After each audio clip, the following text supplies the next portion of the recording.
मारी मंतर कौनो परे वाला एगो माल बटे वाला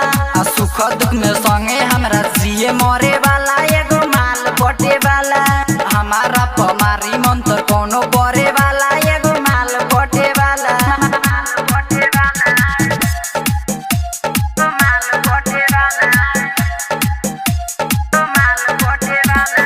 डीजे विकास मिटियार कला सीतामढ़ी। जल भर लाइव सुनी हम लोटे लोटे मर्द ही मंतर ऐसन पट जाए छोटे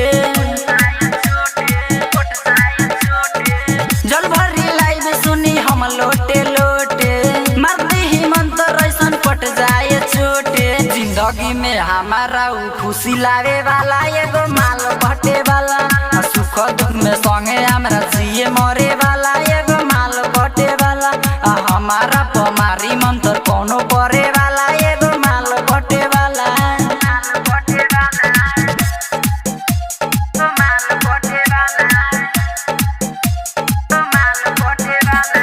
डीजे विकास मिटियार कला सीतामढ़ी। रउए लगाई बाबा कोनो मन तर हो नीतीश निराला के दे दी जन तर हो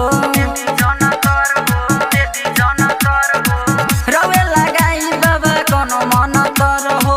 नीतीश निराला के दे दी जन तर हो तीन जनन हक के संगे रहे वाला एगो माल बटे वाला सुख दुख में संगे हमरा जिए मरे वाला एगो माल बटे वाला मार दी मंतर एगो हम पकड़े वाला एगो माल बटे वाला ऑन्स रिकॉर्डिंग स्टूडियो सिमरौनगढ़ बारा।